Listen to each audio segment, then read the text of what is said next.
Buongiorno, Vario stick here. Just thought I'd do a quick channel update really. The Italian government has taken off a lot of the restrictions so far as coronavirus is concerned, which means I can get out once more and start to do some towns and village visits, which have always been very popular. Trouble is, of course, the law still requires me to wear a mask in public, so it'd be rather difficult to kind of do my normal voiceovers with a mask on. So I'm going to go out, do a short town visit, probably middle of the week, and then bring it home. We might have to just either put a voiceover back here in the old farmstead, or just put some music over. But let's see how it goes. Clutch on the chainsaw has finally given up the ghost, so I'll try and get that out today. That's quite a difficult job really. Here, that needs to come out, but we need to start to strip down the chainsaw first, take the arm of the chain off, block up the cylinder, because in trying to take this off, if you keep turning it that way, it'll just keep turning the piston up and down. So you've got to block off the piston and then take out the clutch. Of course, you're doing it the other way around. It's clockwise to loosen it, anti-clockwise to tighten it up. If I can't get it out, because without the right tools it can be a bit tricky, I'll take it to the dealership and they can pop a new clutch in there for me. But that clutch has been in there for, what, 4 years, so it's actually done very well. So I'll get that done this week.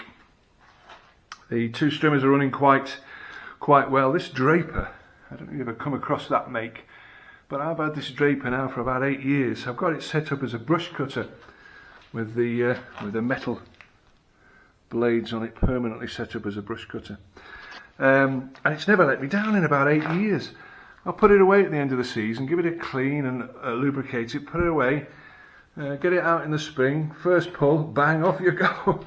So it's been a great little machine really. They are quite heavy, these drapers, and they're not the cheapest thing in the world, but if you've got the money and you need a really reliable piece of gear, try these. I can thoroughly recommend them. The other thing with them is with this switch here, you can lock the revs on the engine at about 50%.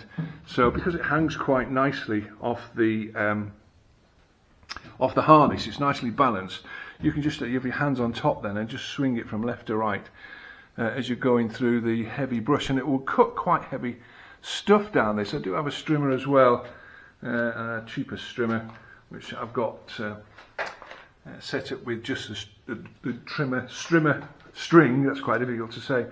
But this draper, that'll chop down some pretty heavy gear. So I don't know how much they are new now.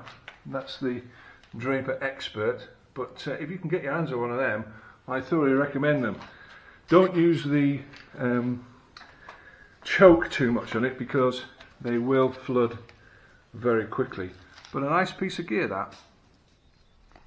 Been out in the side field, just cutting this down. It can be a bit woody, to be honest, if you let it go too much. So I cut it down early in the summer and let it grow away and take some hay off later on towards the end of the autumn.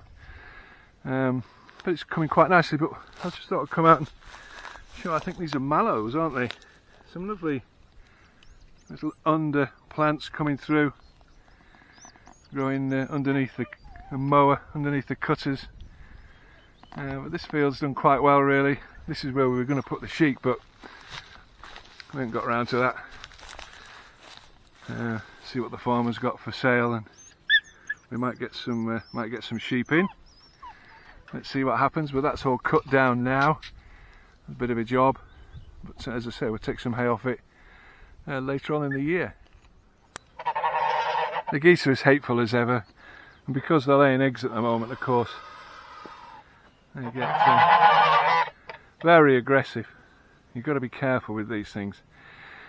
Most people probably don't know that geese have got some nasty teeth, and if they get hold of your arm, they can really rip your skin very badly. So you keep your eye on them, because they'll come up behind you and get you.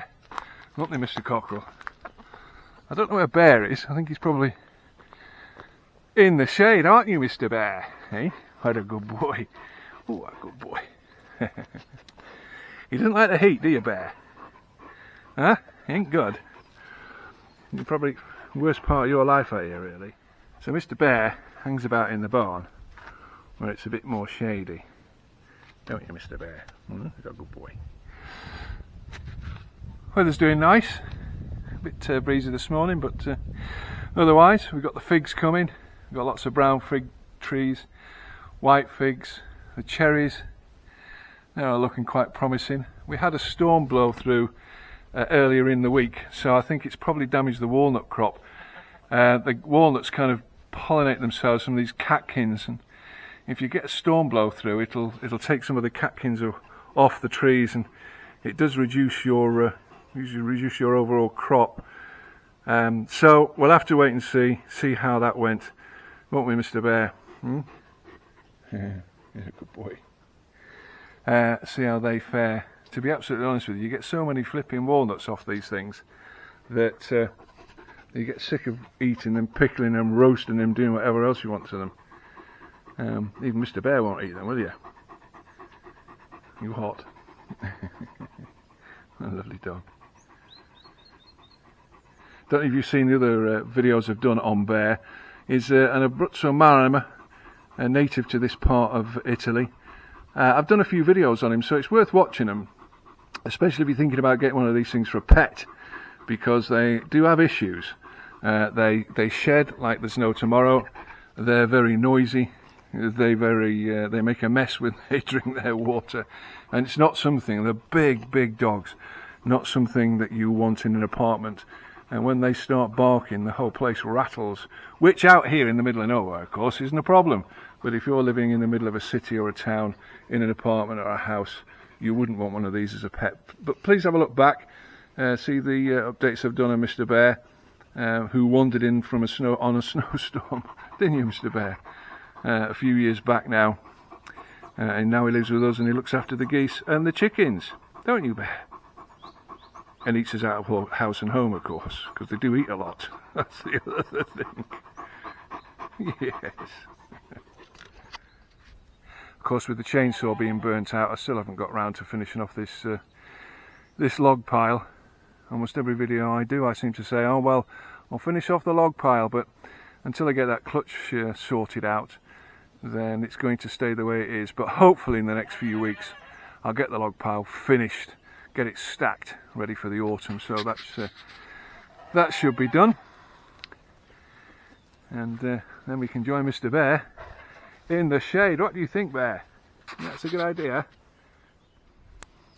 Well, hope you enjoyed that quick channel update.